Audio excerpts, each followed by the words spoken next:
Hey guys, welcome back to New World Carpentry Solutions. In this video, I'm going to show you guys how to take rough-sawn 8/4 mahogany and transform it into usable boards to make yourself a custom craftsman style door. So one of the first things you have to do in starting with rough lumber is to go through the milling process.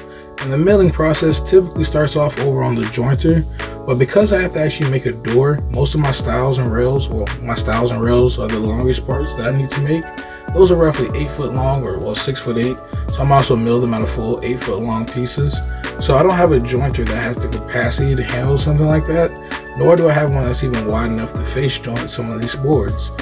So the option that most people who have a small workshop go to is a planer sled.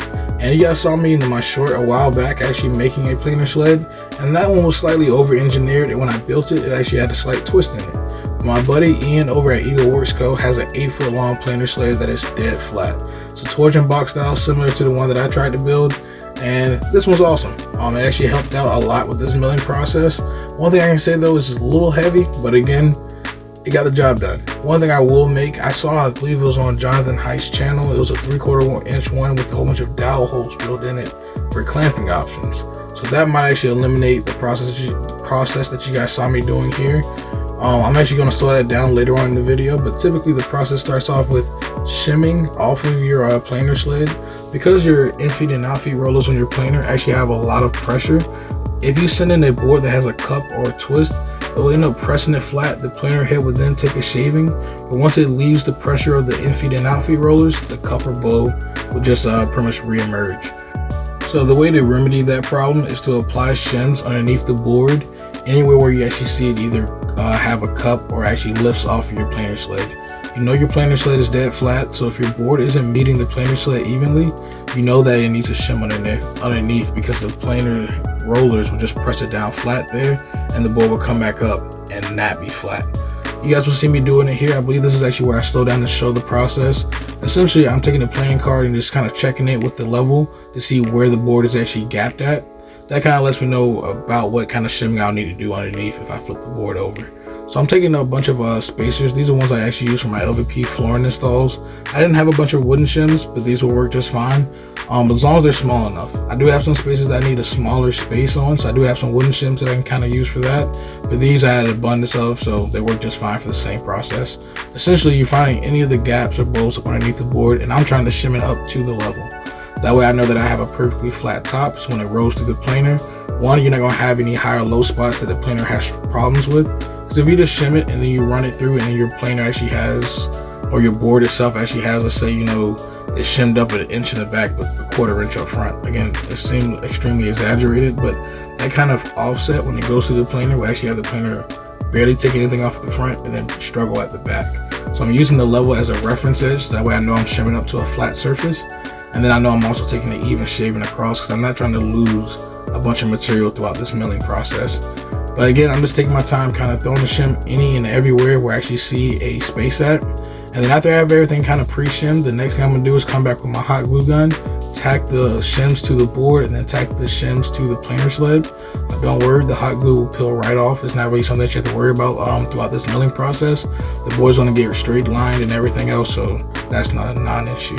But again, what you want to make sure is that, again, with these really long boards, and even on these, especially on these thinner ones, earlier I was doing 8/4 material. Right now I'm doing, I believe, 4/4. So I'm planning to get 3/4 inch material at the end of it. So I don't want to lose too much material throughout this milling process.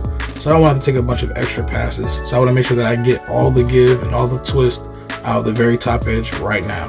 So I'm applying shims pretty much everywhere. Now that I know everything is perfectly shimmed up, the next thing I want to do is go ahead and use the hot glue to again tack all the shims to the board and the shims to the actual planer sled. So that way I know that it's not going anywhere as I feed it through the sled. Another thing I did is add a kicker to the front side of the planer sled, because as the in-feed and out-feed rollers are going, they're pushing the board forward. A lot of people put the piece toward the back end of the planer, and that kind of only works for the larger planers where they don't really have in-feed and out-feed rollers. It's kind of like a conveyor belt. So the conveyor belt will actually end up pulling the board backwards. I believe is how that works.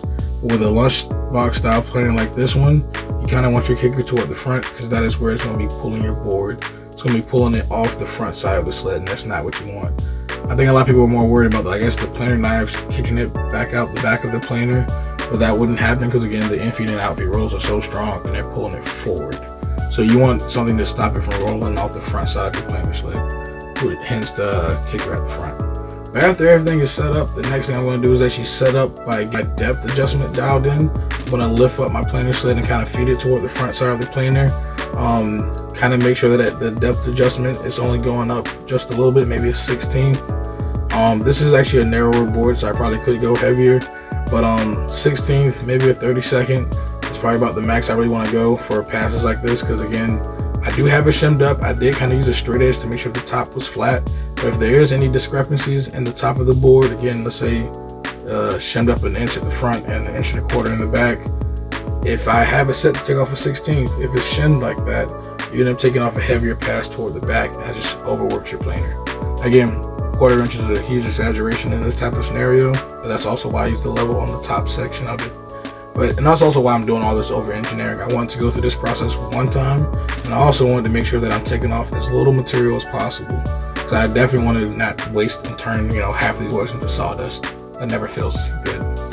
But yeah, I'm going to get back to you guys once you start running everything through the planer. That's pretty much the whole gist of this process. You guys saw me repeat it a bunch earlier on. I just want to take this 1 second to actually show you guys part of it, nice and slow, because this is also extremely important. This is actually what's going to give you the flat boards that we're all aiming for. So I'm going to come back after taking a couple passes. I'm going to show you guys what it looks like afterwards.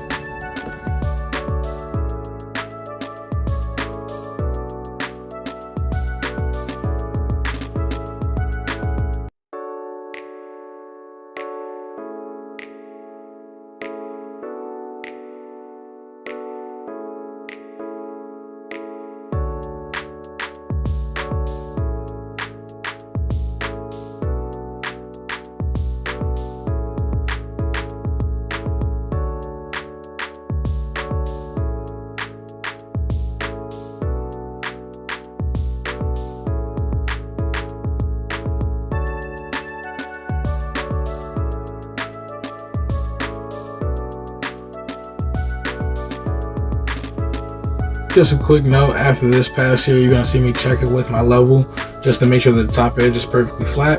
And once I see that I've achieved that, I'm able to take it off of the sled, remove all the shims, and later on, once I go through actually milling everything to thickness, then I would go through the process of actually running everything directly on the bed.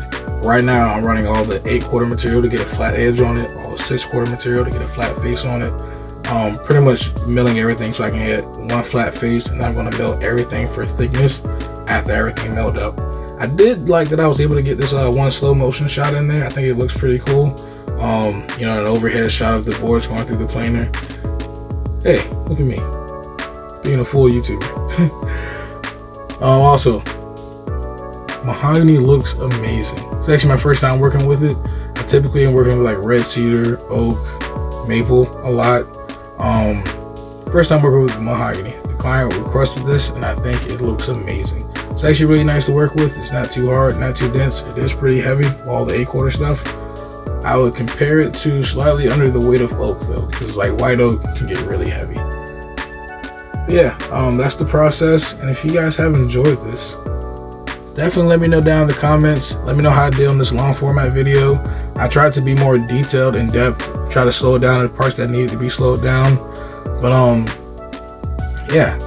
And here's a walkthrough of pretty much the process, so you can see down underneath the gaps that are there and that need to be shimmed up. It's touching down at the very back of the planer sled, but then we have gaps like that underneath the middle. So if I had just ran that through the planer on top of the planer sled with no shims, it would just push down the middle, and then when it came out the planer, it still would have had that same gap. But you can see after using the planer sled right there to the level, that top face of the board is perfectly flat. So now when I flip it over and run it through the planer, I get perfectly flat boards. That is why you want to shim up the bottom side, because that, again, just transferring that large gap that's down there to the top, I'll be milling forever and I would never get a flat board. And that's the opposite of what we're aiming for. We're aiming for flat material so we can build perfect projects. And here's the stack of everything that I've gone through milling so far. I have a little bit more to go, which is actually getting everything down to thickness.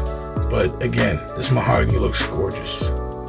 But yeah, if you guys have enjoyed this process, enjoyed the long format and everything else, please make sure you guys leave a like, comment, ask any questions that you guys have down below, and give me a subscription, or subscribe. That's what people say. I'll see you guys in the next one. Peace.